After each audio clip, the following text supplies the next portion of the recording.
Good evening, everybody. It's 7 o'clock. We've got nice loud volume tonight, which is good, but slightly squeaky. So I'll talk a little bit quieter because I've not exactly got a quiet voice. So if I begin the meeting with the webcasting introduction, this meeting is to be webcast. I would like to remind everyone present that this meeting will be broadcast live to the internet and be capable of subsequent repeated viewing with copies of the recording made available to those that request it. By being present at this meeting, it's likely that recording cameras will capture your image, and this will result in your image becoming part of the broadcast. You should be aware that this may infringe your human and data protection rights. If you have any concerns, then please speak to the webcasting officer.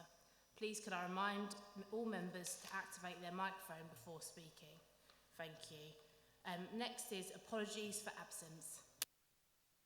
Yes, Chairman, we have apologies from Councillor Avey and Councillor Bedford, but we are still quorate with 3 members.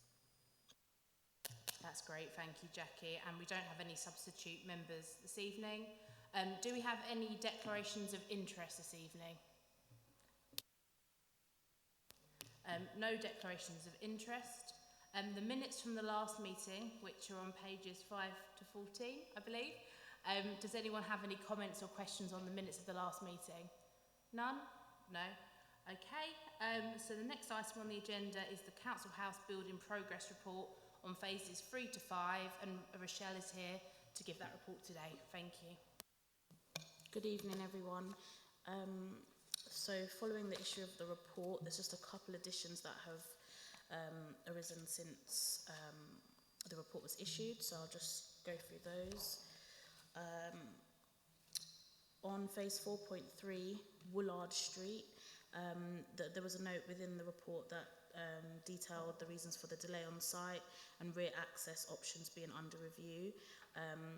The alternative arrangements have now been agreed and costs have actually been confirmed as 41k, which initially in the report was expected to be between 50 and 60k, so that's now reduced, and the drawings and plans for that are now being detailed.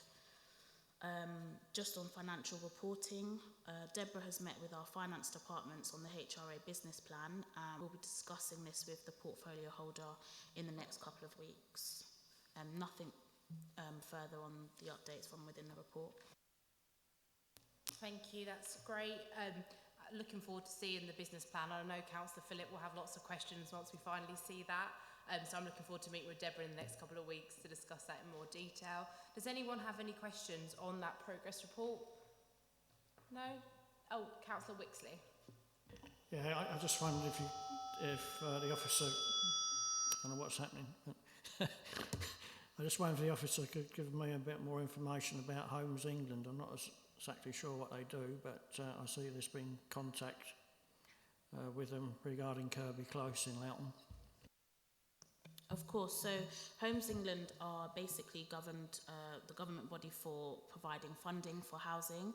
So on all of our 4.2 sites, we were awarded around 1.7 million for all of it together for grant funding, so it's not funding that we have to pay back. And throughout their processes, they actually do inspections and reviews of different schemes. They sort of pick them at random. Kirby Close was selected for them to do that with. The inspection, the audit has happened. I've basically submitted the responses to 2 questions that were queries, and we're just now waiting for Homes England to come back and give us the result of that. So once I have that, I will share it with portfolio holder to then pass on. Thank you, Councillor Wixley. Just come back there. So is Homes England a sort of government organisation, basically? Yes, they are. Thank you. Councillor Patel, you have a question? Thank you, Chairman. Just referring to page 11 of the actual report. It's saying key dates, milestone summary. In the comments, changes since the last report, all the way through it's saying progress slow due to resource availability. I mean, this was something that was flagged previously. I think suggestions were even made about sourcing the material and storing them so that it wouldn't impinge upon delivery of the sites. Where are we now with that? Because obviously this is going to be an ongoing concern now, certainly over the next couple of years. I know I've asked this question a few times previously, but obviously it's now starting to pinch. But also as well with regards to labour shortage as well. Are our contractors, are they confident that they're going to be able to deliver on these new revised dates? So there is an industry shortage with material, with labour. I had a meeting up to this morning with our contractors on our phase 4.1. The trades issues are around plumbers, carpenters, plasterers. They are working to source staff through agencies, and the problem is that there are either no availability of those labours or trades, or they've actually experienced they've taken on trade and they haven't been great. And that isn't what we want, because obviously we want to maintain our quality. So another example in terms of materials, there is no ridge tiles available. So what we're looking at is finding the nearest alternative that is available in the supply that we need, so that it doesn't delay the schemes more than they are. Every single scheme has been delayed due to material and labour supply. So we are doing everything. We are having regular meetings to assess if there is local supply organisations or companies that we can use.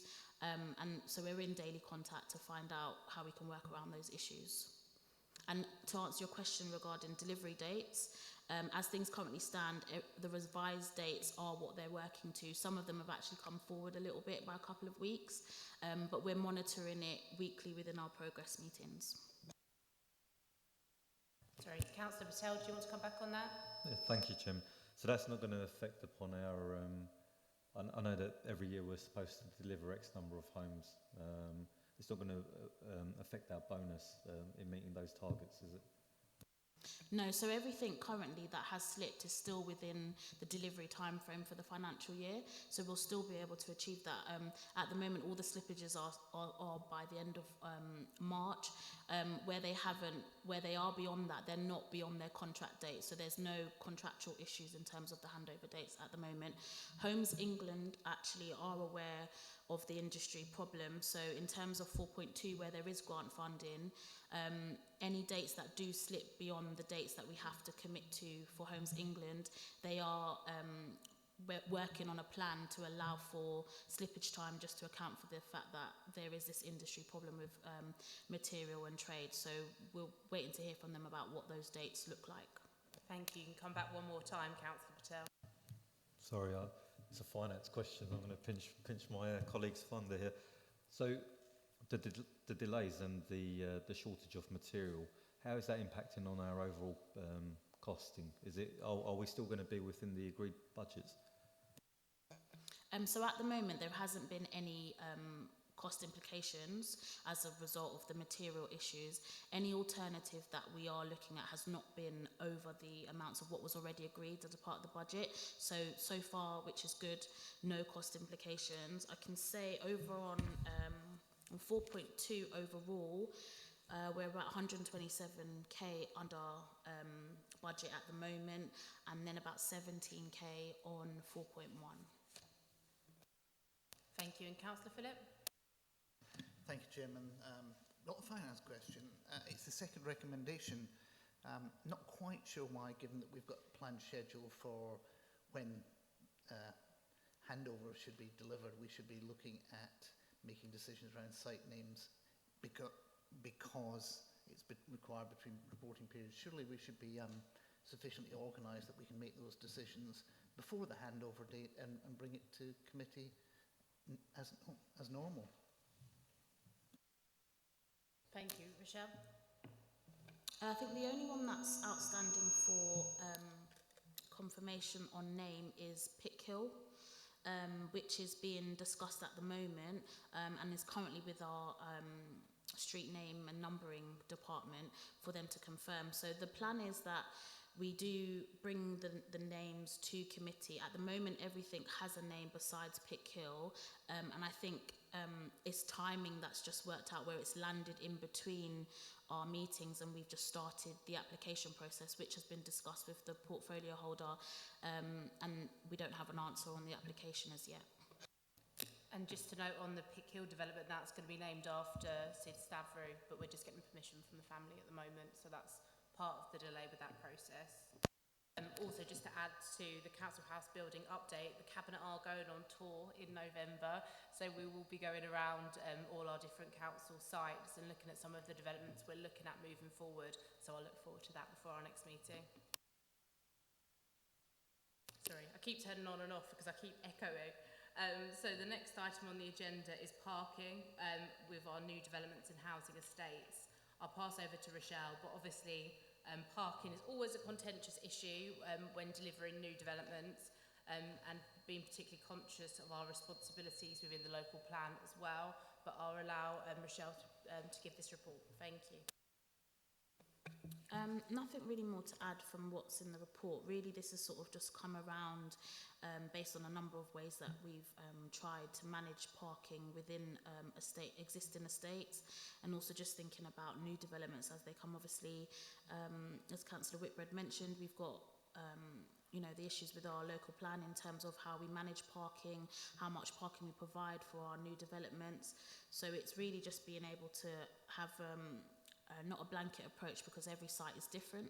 So it's just really the opportunity to, each time we come back to committee, to be able to discuss if there are any difficulties or concerns regarding parking. We take them up as each development comes up. Thank you. Councillor Patel. Thank you, Chairman. Just a query really, and it's just a bit of reassurance that I'm seeking here. Where we've got bungalow sites, have we got allocated parking provision for those sites? Because the chances or the likelihood is that we're going to have a disabled person in a bungalow site. Yep, so all bungalow sites or bungalow units on development sites all have allocated parking. Part of the problem has been that within estates and our estates and land team, actually allocating parking spaces directly to residents has been something that wasn't the plan before, and that's sort of what I've highlighted in the report, is that where we need to allocate parking for various reasons. It might be, like you say, there's a disabled resident that needs that parking space, that we are able to officially allocate that space to that property, but we do make parking space allowances for all properties. And have we got a policy or a clause set for the number of electrical charging points per development or per dwelling? No. We haven't got an electrical charging point policy per se.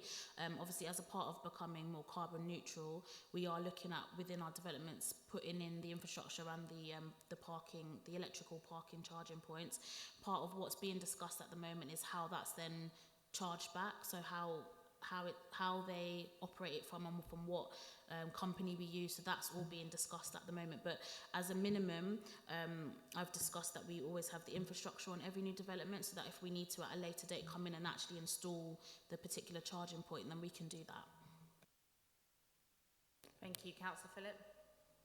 Far be it for me to disagree with the officer, but yes, we do have a policy. It's very clearly in our local plan around provision of parking, electric charging points for new developments. So we are covered by that, and as we go through planning, that should be certainly a condition on all planning permissions issued. I do want to go perhaps slightly different to my fellow councillor. We have to make sure that when we're doing things in our housing estates, that we don't overly favour people more than we would our non-housing residents. When you buy a house, there is a space outside on the road. That is not yours. Anybody can park there, provided you've got. And we have to be careful that we don't overrule that and give particular preference to things. I completely understand it in terms of when people need it from an ability point of view. That makes complete sense. but we just need to make sure that we get a good balance. But I do accept that this is the right thing to do, and things that involve us in less expenditure going forward is probably a great thing, both for the overall accounts, but also for the housing revenue account. Absolutely. Thank you, Councillor Phillip. And just Rochelle, on Councillor Patel's question around electric car charging points, is there any funding that we can access, particularly looking at kind of more carbon neutral developments in terms of providing these spaces? Yes, so there is a sustainability team that's quite new to the Epping structure, and they're looking at the different types of grants and stuff that are available, and we sort of wait for them to filter through to us what we can and can't apply for. So that's being sort of looked at the moment, and how we can use those within our developments. That's brilliant, thank you. I don't have any further questions. Councillor Wixley, did you have any questions? Well, I think the questions that I was going to ask have probably already been asked. So there's not a lot I can say. I just say as reference to the old off-street parking programme, and I think that was quite well appreciated. I just wonder if there's any chance of that coming back. Probably not. But it was helpful to people. And as regards the allocation of parking spaces for a particular property, I think if that, and I don't have any strong feelings about it one way or the other, but if that was to come back, I mean, I've had people who've benefited from the old off-street parking scheme asking for allocated parking spaces there, because in the ward that I represent, parking used to be the major issue, although I have to say it's gone a bit quiet lately, but so there may be knock-on effects, but I think I quite agree with the conclusion of this report that everything has got to be treated on a case-by-case basis. So I think that's all I can say, really. Thank you for those comments, and I think parking's probably one of the biggest issues in my ward as well. I think it's the curse of being slightly close to the station. I did have a question on grass verges. I know we've done a lot of work on it, but it's a particular issue, particularly on our estate roads, is people parking on grass verges, and there's often not a simple solution. Are we looking in, and can we look in a bit more depth around protection of grass verges, but also where necessary, potentially, I know Councillor Patel had a case in Buckhurst Hill, utilising the space as appropriate, because I think there's a bit of policy work to do there. I'll take it offline with you and Deborah. Sorry, I keep turning my microphone on and off because it keeps echoing. I think that's all under that item, if everyone's happy to agree the recommendations of the report. Agreed. Any other business? I think this might be the shortest meeting ever in the 19 minutes. No other business, Chairman. Thanks, Jackie. And we close the meeting at 19 minutes past 7. Thank you very much for coming.